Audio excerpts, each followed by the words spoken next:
ఉద్దేశ్యం ఏంటి అంటే, ఆల్రెడీ లోకల్ బాడీ ఎలక్షన్స్ అయిపోయినాయి. ఇప్పుడు మనమందరం అభివృద్ధి వైపు నడవాలి. ఎలాంటి అల్లర్లు జరగకుండా చూసుకోవాల్సిన బాధ్యత ఇక్కడ అధికారంలో ఉన్న గెలిచిన అభ్యర్థుల పైన ఉంటదని తెలియజేయడానికి నేను ఈ ప్రెస్ మీట్ పెట్టాను.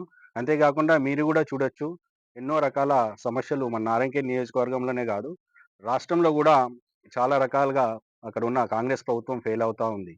మీరే చూడొచ్చు, ఇప్పుడు టోల్స్ అనేటివి ఎన్నో రకాల సమస్యలు. ఈరోజు నిన్న జరిగిన సమస్యలు చెప్తున్నాను. సంక్రాంతి సెలవుల కోసం టోల్స్ అనేటివి ఎత్తివేయడం జరిగింది. అంటే అదే దసరాకి మాత్రం టోల్స్ అనేది కంటిన్యూ చేశారు. దానివల్ల ఎవరికి లాభం ఉంది? అంటే సెటిలర్ ఓట్ల కోసం కాంగ్రెస్ ప్రభుత్వం ఈ ఇలాంటిది లేవనెత్తడం అనేది గూడా ఆశ్చర్యం కలిగిస్తుంది. అలాంటిది చేయకూడదు అని నేను కోరుకుంటున్నాను. అంతేగాకుండా మన లోకల్ నియోజకవర్గం ప్రాంతంలో జూస్తే మీరే మొన్న సిర్గాపూర్ మండలంలోని ఎస్సీ బాయ్స్ హాస్టల్‌లో 10 రోజుల నుంచి కరెంట్ లేదు. సరి అయిన వాటర్ సౌకర్యం లేకపోవడం వలన విద్యార్థులు రోడ్లెక్కి ధర్నా చేస్తే, అక్కడ ఉన్న ఒక వంట వార్డెన్ వాళ్ళకు అన్నంలో విషం పెట్టి చంపండి అన్నంత ఆళ్ళకు అంత భయభ్రాంతులకు గురి చేసిన దాఖలాలు కూడా మనం చూసాం. సో, ఇలాంటివి ఎన్నో జరుగుతా ఉన్నాయి. అంతేగాకుండా ఎన్నో రకాల మన రోడ్లు సరిగ్గా లేవు. ఎక్కడ గూడా మిషన్ భగీరథ వాటర్ సరిగ్గా అట్టర్ ఫ్లాప్ అయితున్నది ఇక్కడున్న కాంగ్రెస్ ప్రభుత్వం.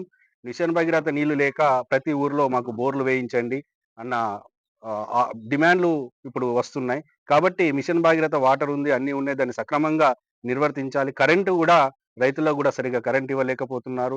ఎన్నో సార్లు కరెంట్‌లో గూడా ఎన్నో రకాల మనకు చాలా సార్లు కరెంట్ పోవడం, రావడం జరుగుతుంది. ఏది గూడా సరిగ్గా కాంగ్రెస్ ప్రభుత్వం నిర్వహించలేకపోతుందని మీరు గ్రహించాలి.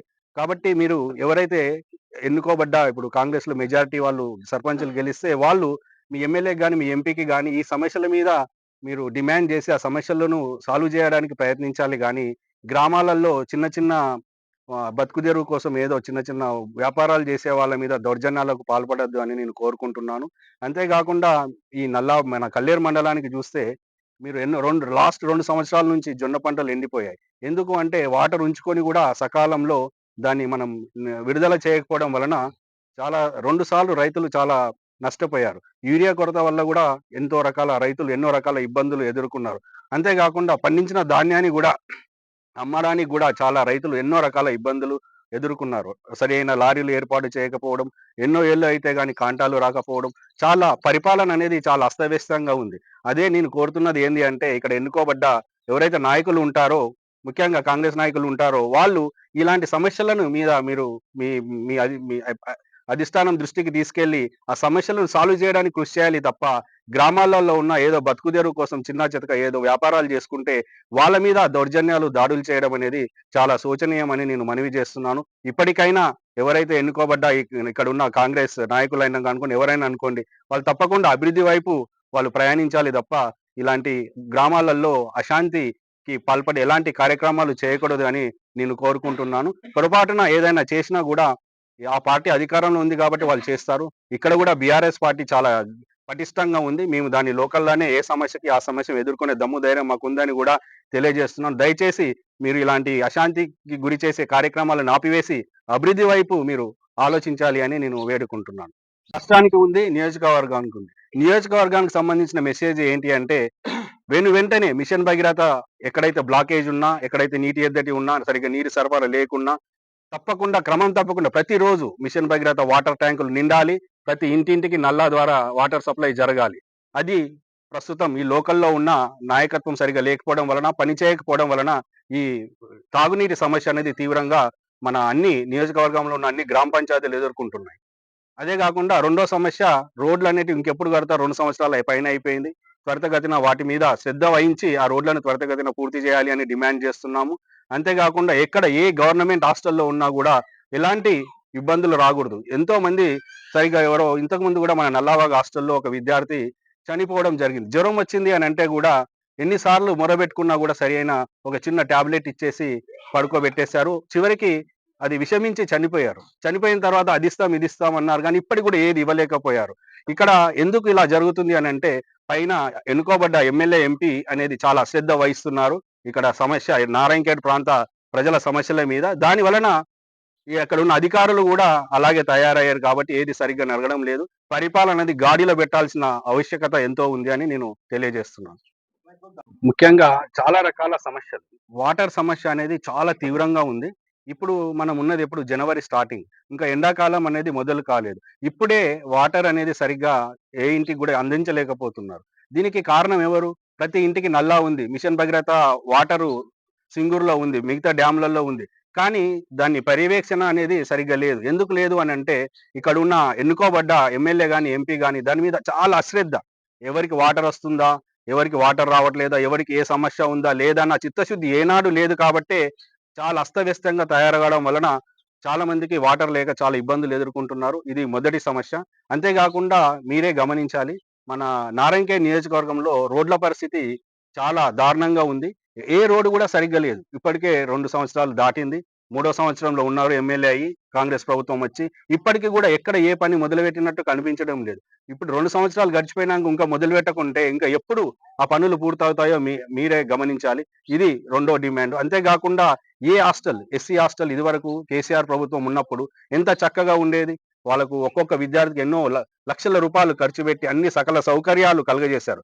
ఫుడ్ గూడా ఎంతో మంచిగా ఉండేది. వాటరు, కరెంటు అన్ని రకాల సౌకర్యాలు వాళ్ళకు ఇచ్చేవాళ్ళు. కానీ ఇప్పుడున్న ప్రభుత్వం మొత్తం ఉన్న ఎంతో కొన్ని కోట్ల పెట్టుబడితో కట్టిన హాస్టళ్ళన్నీ గూడా నిర్వీర్యం జేస్తున్నారు. విద్యార్థులు గూడా 100 సంవత్సరాలు పైన ఉన్న చరిత్ర కలిగిన ఉస్మానియా యూనివర్సిటీలో గూడా భోజన సౌకర్యాలు సరిగ్గా లేవు అని రోడ్లపైకొచ్చి విద్యార్థులు ధర్నా జేస్తున్నారు. ఇలాంటివి ఎన్నో రకాల సమస్యలు ఉన్నాయి. దీనికి కారణం ఏంటి అంటే ఎన్నుకోబడ్డ ప్రభుత్వం ఏనాడు గూడా ఆ సమస్యని వాళ్ళని చిత్తశుద్ధితో సాల్వ్ చేయకపోవడం వలన ఇలాంటి పరిస్థితి వస్తుంది అని నేను తెలియజేస్తున్నాను. విరుద్ధం. టెండర్ ఏయడం అనేది బెల్ట్ షాపుల మీద టెండర్ ఏయడం అనేది చట్టవిరుద్ధం. నేనైతే పూర్తి మద్యపాన నిషేధానికి డిమాండ్ చేస్తున్నా. గ్రామాలలో టెండర్ వ్యవస్థ అనేది ఉండకూడదు అని అలాంటివి తీసుకురండి.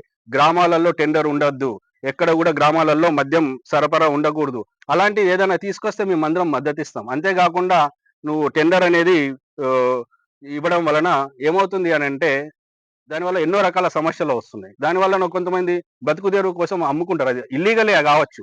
అలా బతుకుదెరువు కోసం ఏదో దాని మీద ఆధారపడి జీవిస్తున్నారు కొంతమంది అనుకోండి. వాళ్ళను చట్ట ప్రకారం ఏదన్నా ఉంటే చేయాలి తప్ప, ఏకంగా వాళ్ళ ఇంటి మీదకెళ్ళి దౌర్జన్యం చేసి ఆళ్ళ షాపులను మీద దాడి చేయడము, అడ్డు వచ్చిన వాళ్ళని తోసేయడం అలాంటివి చేయకూడదు అని నేను కోరుకుంటున్నారు.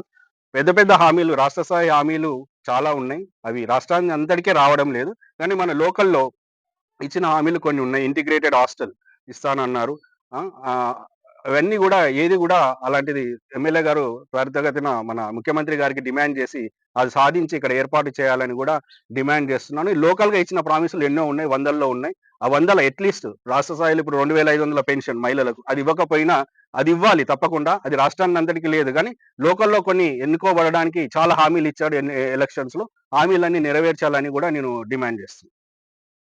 గేట్ కాన్స్టిట్యున్సీలో జరిగినటువంటి ఎన్నికలు, సర్పంచ్ ఎన్నికలు మొన్ననే జరగడం జరిగింది.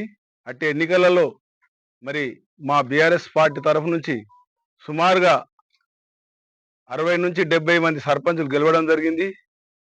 ఆ సర్పంచులు గెలవడానికి మరి ఈ గుర్రపు మచ్చేందర్ గారు పాత్ర ఎంతో ఉంది.